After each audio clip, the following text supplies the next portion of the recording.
So just this morning, the Massachusetts Supreme Court, what they did is they squashed the rent control ballot initiative. They did. It's gone. It's history. So long, farewell until, probably next year or the following year. I'm sure we'll see it again. And this will be a long one, by the way. This video isn't necessarily just about rent control. It's about the process or the lack of process that we have endured to even get to that point. Because in my opinion, rent control was the last piece on the chessboard that this state tried to move. That's what I think happened here. And I know there's a lot of people struggling. Rents are very, very high. I'm going to explain how this all happened, okay? But we need to start at the very beginning. And weirdly enough, that starts with the Federal Reserve, the Federal Reserve Bank of Dallas. What they did is, back in March of 26, they published a report. And that report, again, published by the Federal Reserve, who's not some, biased think tank or nonprofit, they used administrative data, they used immigration court records, and they used payroll data across 721 local economies. And they found, again, in this report, this is just numbers, that illegal immigration ended up driving up rents and it drove up home prices. But it did absolutely nothing. These states did absolutely nothing, especially Massachusetts, to increase housing supply. Other states did. Texas did. The Carolinas did. Florida did. Areas that had more land. We, unfortunately, don't have that amount of land in Massachusetts. So what ended up happening was we got squeezed as taxpayers. We got squeezed on the front end because of the demand, and we got squeezed on the back end because of the lack of supply. That's what happened. And Massachusetts, the state government here, made us pay for all of this. And here's how it goes. You could look at the paper reference, and I'll actually share this in the description below. This mainly had to do with the Biden era, and it was between 2021 and 2024. And based on this paper, and I realize the numbers may be even significantly higher than this, they used a data set of 7 million unauthorized illegal immigrants that came into the country. And that's their number, not mine, right? Every single local economy that absorbed this significant amount of people, right? Two things happened. Again, the rent went up and the home prices went up. Again, every single economy, every single one. But the areas that got hit the hardest were the areas with the least amount of housing supply.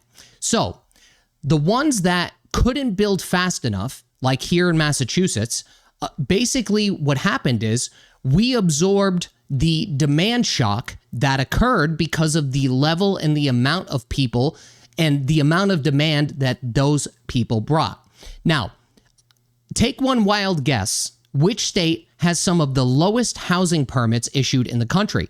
Take one wild guess. Which state has 1.8 months of housing inventory right now? Take one wild guess. Which state has the third most expensive rental market in America at 51% above the national average? It's us. It's Massachusetts. It 100% is us. We have a problem here. And here's what the economists found. For every 1 percentage point increase in illegal immigrant workers as a share of local employment, home prices went up 2.2% and rents went up 1.4%. Now remember, this is, let's say, nationally. This isn't hyper-focused or granular on just Massachusetts.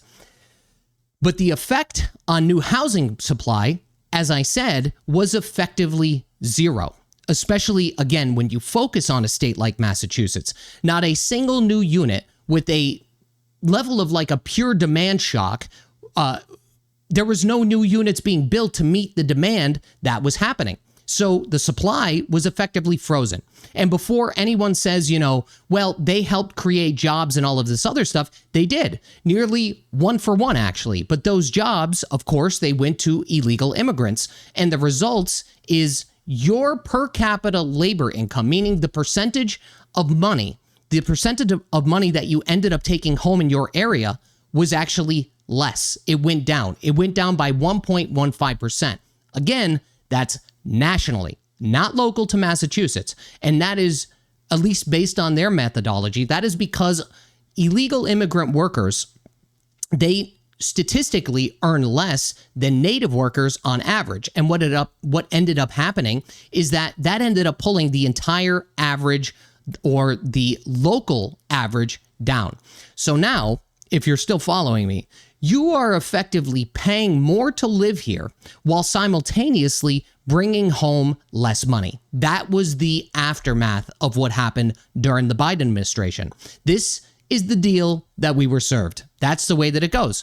Now, when you start to look at just Massachusetts specifically, the Fed's model suggests that illegal immigration accounts for maybe 4 to 6% of your cumulative rent over that entire 3-year period, meaning like from 21 to 24, right? Not per year total. So on an average of around, $3,100 to $3,200 a month for an apartment, that's maybe an extra $40 to $65 that we ended up paying per month strictly because of illegal immigration, not any other factors, right? So it's money. It's not a lot of money, but it's money. But that's not the whole story. Because Massachusetts and our housing market here was already well broken before 2021. If you're a realtor, you're an appraiser, you're a lender, or you're looking to potentially buy a house, you know exactly what I'm talking about. All you need to do is look at the permits. Permits were already declining. At the same time, costs were actually climbing. But then what happened is that demand shock, all of these people ended up coming here on top of a supply crisis that was already years in the making. So just for example, in 2021, Massachusetts issued roughly around 20,000 residential building permits. In 2024, it was roughly around 14,000, which the difference between the two is around 30%, which is fine theoretically in the short term. But the issue is that it's continuing to get worse. So what I mean by that is, look, we had 20,000, we're at 14,000, next year maybe 15, maybe 16, we start to get caught up. That's not what's happening in Massachusetts because as of 2025, permits are down 44% from the 2021 peak. 44%. Even the city of Boston's own housing tracker, what they did is they tried to predict prior to 2025 that there would be some kind of rebound in the market. I think I've talked about this before, but that rebound, it never came. The permit numbers, if you look at them today, they're down even further. But you need to remember, at the same exact time that the permits are collapsing, the cost to build anything, and to build anything new for that matter, went up significantly. It went up significantly because Massachusetts now mandates something called the Passive Housing Certificate Standards. And this applies to multifamily buildings 4 stories and up. Mainly, it's going to, who's going to take the brunt of that is apartment complexes. That is one of the most expensive and complex building specifications in the entire country and within the construction industry. Boston then adopted its net zero carbon zoning initiative in January of 2025. And what that did is they basically required any new large projects, you say 15 units or more. Now, again, on top of inclusionary zoning, which is affordable units, they wanted to hit net zero carbon for the amount of emissions that we produce on day one, not eventually, on day one. And what happened next was an even larger decline in permits on top of the cost to build because the net zero requirements increased. And along with increasing those requirements, the cost to build goes up significantly because you figure the HVAC systems, the insulation, the doors, the windows, the roof, all of these things have to be different to meet these standards. So not only did we receive an unprecedented demand spike during the time of low supply, but we also implemented these planet-saving strategies. Not that I'm against saving the planet, but we implemented these strategies at a time that only made it harder for developers to get permits, number one, or want to build in the first place, on top of making it significantly more costly to build the same exact product. That's what's going on, guys. That's what led us to the point that we're at today. And let me tell you, you cannot solve a housing crisis by making it more expensive and more regulated to build. You cannot do that. And meanwhile, on the back end, you're importing a whole bunch of additional demand on top of the demand that we already had prior to the Biden administration. That math will not work. I don't care what your politics are. The math just will not work, and the numbers absolutely prove it. Because the median single-family home price in Massachusetts back in 2024, it hit a $615,000. Okay, $615,000 for all of Massachusetts. I'm not just talking about Eastern Massachusetts here, where it's even higher. That increase was a 7.9% increase in a single year. That was the highest it's ever been.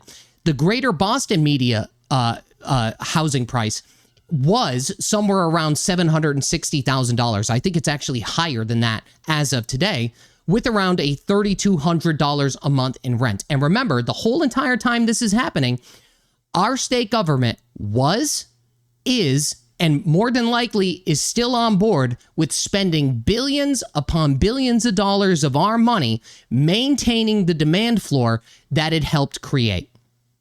That's the problem. Now, here's something important that I want to make clear. The Fed paper looked at data across the entire country. Again, 721 local economies, all the way over to California, up to Maine, right? And on average, across all of these places, illegal immigrants, again, based on this document, I'm not saying this, I'm giving you the information based on the documentation. What ended up happening was it reduced federal government transfer payments in an area because these people that came here were of working age, right? And they didn't technically qualify for most federal programs. U.S. citizens qualify for federal programs, not illegal immigrants. That was pointed out in the paper. But here's the difference, okay? Here's the thing. Massachusetts is an average. Most states in this country, they don't have a right to shelter law. Most states in this country don't have the sanctuary infrastructure that we built. Even though Maura Healey wants to claim we're not a sanctuary state and all of these other things, we operate as if we are a sanctuary state. We have spent billions upon billions of dollars creating these separate state-funded cost structure on top of everything the federal government was already doing. So the paper didn't measure Massachusetts on a granular level. We all know what is going on in Massachusetts, but this paper was based by measuring the country itself, right? Massachusetts is an outlier here. We are an outlier by choice, by the way, because we built this system that no economic model on the national average is going to capture. Because on top of everything that we have done, we do not supply some kind of data points so that on a national level, the federal government can't understand what the hell we are doing. This is why they won't release certain information pertaining to SNAP benefits or other benefits for that nature, okay? This is something that we built from the ground up. So when somebody throws that, the federal transfer, or the federal transfer is lower, again, because of illegal immigrants, that's the national average, meaning that the illegal immigrants did not necessarily take all of the U.S. citizens' benefits. That's true on average across the nation, but it's not true when you focus on a state like Massachusetts. Do you see where I'm saying here? That's the way that it goes. But here's my overall opinion. So two things are happening at the same time. And I'll tell you exactly what Beacon Hill's plan was, because I think that they saw this coming. First was the MBTA Communities Act. This was not developed without any, precursor of a thought, right? Everything that is done here in Massachusetts is calculated, right? So the MBTA Communities Act was the law forcing 177 cities and towns to rezone for multifamily housing near transit. Some of those towns are still being sued right now by our own Attorney General, Andrea Campbell, because they don't want to comply with this. They just don't want to comply. There's not enough room to add more units, basically, right? And in theory, behind what they wanted to do, and again, this isn't me advocating for this, but in theory, what they wanted to do based on their analysis, was correct. They wanted to flood the market with units, and eventually, in time, rents would come down. I actually think that was part of the theory that they had here, and that theory is 100% correct. Okay, if you flood the market simultaneously with multiple units, inevitably rents could theoretically come down. And I think that they saw this demand wave coming. I think that Massachusetts knew that we were going to absorb a significant portion or a significant share of the illegal immigrants that came here between the Biden era. And the MBTA Communities Act was some kind of supply side safety valve. That's what it was, meaning it was something that they could point to when rents kept climbing to say, hey, guys, guess what? We know rents are high. We have a plan to curb that. We are building. We are working on it. Except that plan is now stalled in courtrooms all over the state. So that pipeline from the MBTA Communities Act that was supposed to create multiple units doesn't currently exist at all, okay? But the demand ended up showing up anyway. So when the MBTA Communities Act, as is, stalled in the courts and the demand kept coming and the permitting in the side of the state keeps on going underwater, again, this is my opinion, we needed another lever to pull. And that lever was rent control. That lever was rent control. That was the ballot initiative that just got killed by the SJC this morning that would have capped rents at a statewide 5% per year or inflation, whichever is lower. And it would have applied to every single one of the 351 cities and towns in Massachusetts. It's at least the original concept of rent control, not the compromised version of rent control, which would allow certain cities and towns to opt in, basically. So this had over 88,000 signatures. That's a lot of signatures. It had the support from Michelle Wu, had the support from Cambridge, and had the support from Somerville. And the SJC struck it down just this morning, right? There was one line in there, if you're curious of what happened, there was basically one line in there that carved out an exemption for religious institutions. And the Massachusetts Constitution says ballot questions can't relate to religion. That's it. So that's effectively what killed the entire thing. Andrea Campbell's not hitting any home runs, okay? As of recently, she's not hitting any home runs, right? And look, you know my stance on rent control, right? It kills new development. It creates a two-tier system where if it's adopted as per the compromise version, what would end up happening is that towns that adopt it, that have rent control units, the adjacent towns, that they would get obliterated by market rate rents, right? And they would be artificially increased because of frozen supply in the markets that are rent controlled. At least that's normally how it happens, right? And that's normally what would happen in the compromised version. Nobody could tell what would have happened in the statewide version. I think that investment would have just left. It would be massively problematic. I could theorize a million different things of what could happen, but that's not the point of this video.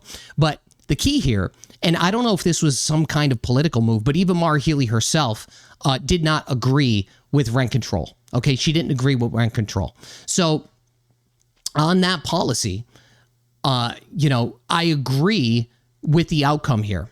I agree with that it shouldn't be here, not based on the technicality, but based on the premise of what it creates. You see what I'm saying? But I still feel sorry for the people that signed the initiative, right? Like, I'm not going to not feel sorry for these people. Clearly, these people are struggling. But you guys need to understand the struggle is not something that was random. The struggle is something that has been manufactured over time in Massachusetts. I know you're desperate, but things have only gotten worse and they continue to get worse. And look at it this way. When you have somebody that's desperate, they will vote for a short-term relief for a longer-term problem. It's a point I could completely understand, right? But what you need to understand here is that desperation did not come out of the blue, okay? The desperation didn't come from nowhere. It didn't come out of thin air. It was manufactured step by step, day by day, week by week, month by month, and year by year. Decision by decision. And if things don't change here soon, between the exploding budget, we have towns going broke, the cost of energy, the cost to build, businesses leaving, the red tape to even get something permitted, tons of revenue leaving the state and people leaving the state. We are in a serious problem in Massachusetts, and it's a serious problem that nobody in the legislature seems to want to talk about. And I mean that. They don't want to talk about it, and I'm not trying to be dramatic. We live here, we work here, and we raise our kids here. We live it every single day. We see what's going on. You guys know exactly what I'm talking about. So, in total, I think that this election cycle in 2026 is probably one of the most important elections in recent history of this state. But let me be clear about something. Even if things change during this election cycle and people that you want to see win, it's not a absolute cure, right? It's a starting point. It's like ground zero, right? It's not the finish line. Because look at it this way. You could theoretically flip every seat in Beacon Hill tomorrow, right? But if the people that are filling those seats don't understand what actually is happening inside of this state, what was built, what wasn't built, what's spent, what's not spent, and where money is being allocated, nothing's going to change. Those people, if they get in, they need to understand what is happening. The people that are there today, I think, know what's happening, but I also think that they're scared to talk about it. That's why we don't see many politicians, at least on the Democrat side, talking about these issues. We don't see them talking about these issues, and what they like to do is they like to point the finger at the federal administration for their failures. That's all that they do. That is their only talking point, and I hope you guys realize this, right? At the very least, I think the politicians that we have today, whether they be Democrat or Republican, whatever they are, they should at least be honest about the situation that we're in, because the situation that we're in is not good. We need a plan for new housing supply. We need a plan to reform the shelter system. We need a plan regarding the cost to build. We need a plan to support the towns that are going broke. We need a plan for people and businesses that are leaving to stay. That's what needs to happen. We don't need more, fringe social issues, okay, to argue about. We don't need more press releases, right? We need action. We need accountability, right? We need a plan with the numbers. That's what everybody in this state should be focused on. Not necessarily pointing the finger at the federal administration, but point the finger at who caused this problem in the first place. The problems were caused, and there's been absolutely no resolutions to actually fix them. That is the issue. That is the issue here. So that's it for today's video, guys. I wanted to get this off of my chest and explain how we got to the point that we're at today. And I think that if the people that are, the people that are in favor of things like rent control, I think that if you guys really understood the reason that we need rent control, which I just basically outlined here, at least as one of the reasons, on top of the multitudes of other reasons that I brought up inside of Massachusetts, between the illegal immigration, the cost to build, the implementation of net zero carbon, and everything involved in getting to that point, the cost of energy. There's so many things wrong with what is happening in Massachusetts, and nobody is going to come here to save us, right? You guys have to wake up to the reality and understand what is going on. Once you understand what is going on, here's what I think theoretically could happen. The more people that talk about this honestly, right? The more people that are honest about this will inevitably force the legislature, I hope, to talk about this as well, whether it be Republican or Democrat. Doesn't matter what side of the aisle it is. These people need to come forward and try to figure out real solutions to the problems that we have. Because if we don't, we will see more people leave. We will see more towns going broke. We will see energy prices rise. We will see less new construction, and we will see the rise of housing prices and the rise of rents. That is all going to happen, okay? That's all going to happen under the current administration if they don't get their shit together. That's why I've been advocating for what I've been advocating for, because I know that the people that are there today don't have the willpower to talk about this in an honest way, and also the willpower to figure out ways to fix it. Rent control does not fix the cost of housing. It puts a Band-Aid on that problem. The MBTA Communities Act could have solved some of that, but you can't force this upon every single town that you want to force it on inside of Massachusetts. It just isn't going to happen that way. You need to be thoughtful about these things. You can't just force towns to implement, more housing, strip away any kind of zoning for that matter, and force people into building these units. Because who you're building them for came here yesterday. That's a part of it. And that's also probably a part of why a lot of these towns don't want to implement this to begin with, because they know that the people that are moving into these units are people that otherwise wouldn't have been here in the first place. Do you see what I'm saying? That's the issue. We have core fundamental problems. We have these pillars inside of Massachusetts that are crumbling, and something absolutely positively needs to change. That's it. I could go on forever with this, but that's it. These people need to stand up for what is right. Otherwise, you're going to see Massachusetts on the bottom of every single statistic there is. That is the inevitable. That's what inevitably will happen. I'll leave it at that.